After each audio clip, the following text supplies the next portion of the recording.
Hi, welcome to this channel. I want you to be rich. My name is Lee Nagel. Today we're gonna talk about property, real estate. So it can get so confusing. When I first started work, people say buy real estate. Real estate is the best thing.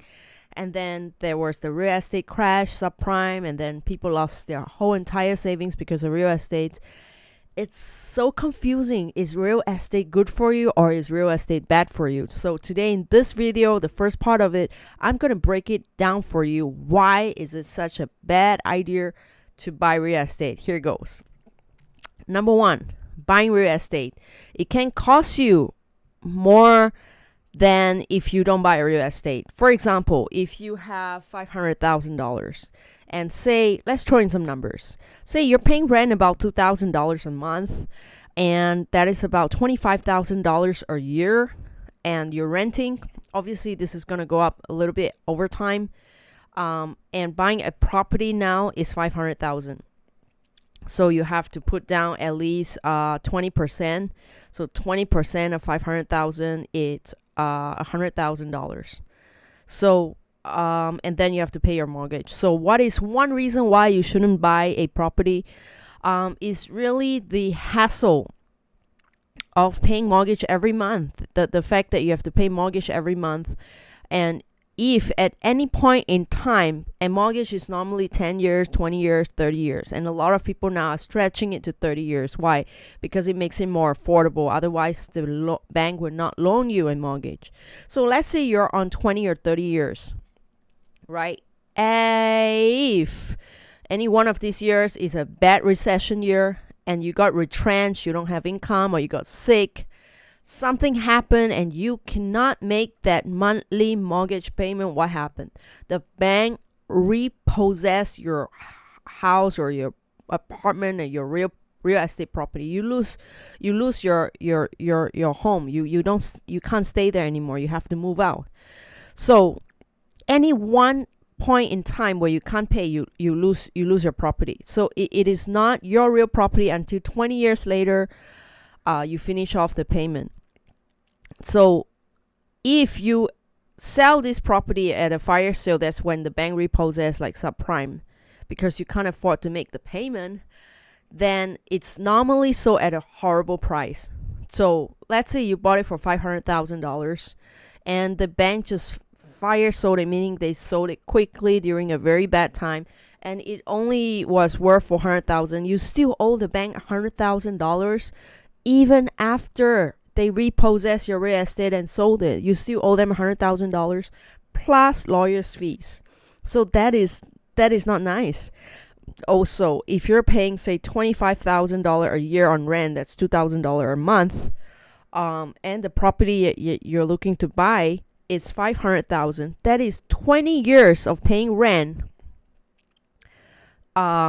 before it hits $500,000. So you can be paying rent for maybe 15, 20 years, depending on how rent increase, before it hits $500,000. So think about it. For 20 years, you can be paying rent. You don't have to pay maintenance of the property. You don't have to pay property, because not owning the property means that you don't have to maintain the property. You don't have to take the risk that if the property is lost in a hurricane or if it's lost in a natural disaster, you don't have to buy insurance for the real estate. You don't have to buy mortgage insurance. You don't have to pay property taxes. If you're receiving benefit, it doesn't affect you because you don't have any assets under your name, because you're just renting. And if you don't like that city or that place, or some city went down very bad, you can just move away because you're renting. But if you buy a property, you can't do that. You will have to maintain the property. And let's say if you bought the property for $500,000, there's a lot more to it. You have to buy insurance. You have to maintain the property. You have to live with your neighbors. Even if they're good or bad, you can't move away because you bought the property. That is reason number 2. And reason number 3 why you shouldn't buy a property is because if you listen to Warren Buffett, or if you listen to some of my videos about how he bet against a hedge fund, that one of the hedge fund, meaning like people who take high risk and big investment, against a S&P 500 fund, Warren Buffett bet that the S&P 500 fund over 10 years or 15, I can't remember, is going to do better than this big time investor on Wall Street. And it's true, they did better. And Warren Buffett won the bet. He obviously donated money to charity. But the point is, if you put your money into S&P 500, talk to your financial advisor. This is not professional advice. But if you invested your money in an S&P 500 index fund for over 10 years, 20 years, 30 years, your return can be so much better than just buying the property. Because if you bought the property for $500,000, maybe it has gone down to $400,000 or $300,000, depending on what is the interest rate and your mortgage. So if you have a bad credit score, a medium credit score, you can be paying very high interest. So this is called opportunity cost. So for example, if you invested in the index fund and it's paying you 5% over time, an average, then you're the same. 5% of $500,000 is $25,000 a month, and that is not including the fact that this $500,000 will grow to $1 million in 10 years. And your property, if you bought that $500,000, it may not grow to $1 million. So this opportunity cost is real. And I'm going to include down in the comment below a calculator from our government. You can actually calculate, if you put 5% in $500,000, how much it's going to grow in 10 years. You see that it can grow up to $1 million if you just put in money every month and it goes at a rate. And you can adjust the rate. You can put 1%, 2%, 3%.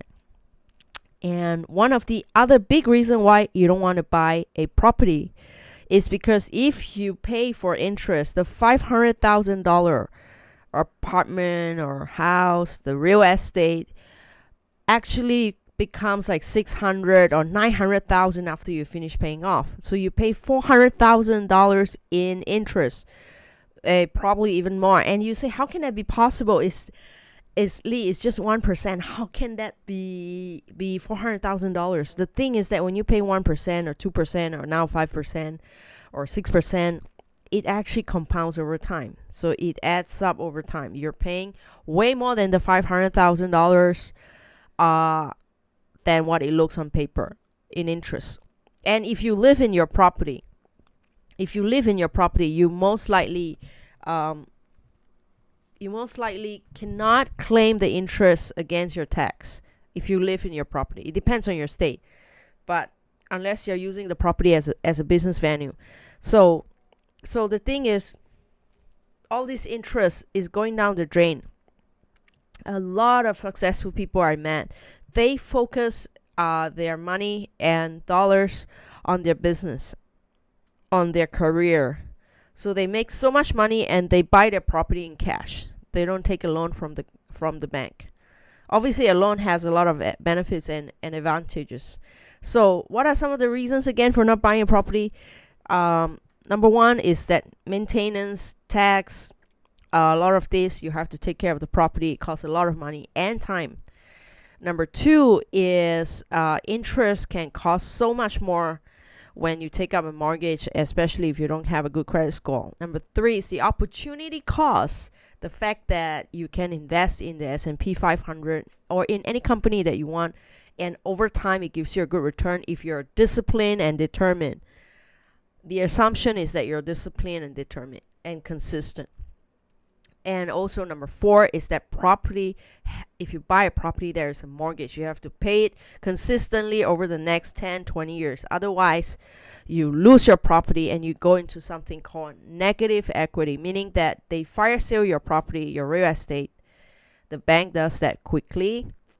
As you can see during subprime, they take your property, they repossess it, you get kicked out, and they sell it at an incredibly low price, like $500,000. They sell it for $300,000, and they still charge you the lawyer fee. So then you can go into negative equity. You still owe the bank $100,000 and lawyer fee, and you don't have real estate because you miss payments. So unless you're very sure you're gonna be able to pay that, payment every month, don't take up a mortgage. So I have said a lot of things about not buying property. Also because if you want to move to another city, you bought a property, you're stuck there. And if you're receiving benefits or whatever reason, or a student loan, whatever, if you have an asset under your name, you can be less qualified. Having said that, there are also a lot of benefit and reason why you should buy your real estate property. And this is just one video to tell you why I would not buy real estate because of all these reasons. I have another video where I talk about why and when you buying a real estate property is the best investment you can make. And in this video, I analyzed it such that I think if your rent, right, it's 5% of the property you're going to buy, then it takes about 20 years of renting to equal the price of that property, not including interest. So if you include interest, maybe you can rent for 30 years and that will give you the price of the property. Obviously, people say, if I bought the house after 30 years, it's my house. Yes, but you have to maintain the property. You have to pay taxes and a lot of things.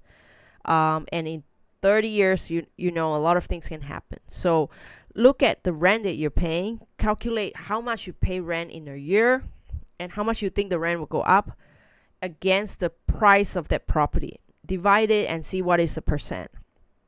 I think if it's more than 5%, then maybe you want to consider buying. And if you have the down payment of at least 20%, if you only have down payment of 10%, definitely you should only be renting. You don't want to be putting yourself out there and outstretching yourself, meaning that you don't even have 6-month emergency fund and you're buying the property. Real estate can be very lucrative, and it can be very a good investment if you can hold it for a long time and you have the ability to pay and hold it a long time. You only sell it when the times are good.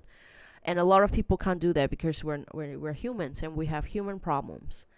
We have recession, we have job losses, health problems. So if you're looking to buy a property, which is the biggest asset that a middle class acquire, think properly, do your math.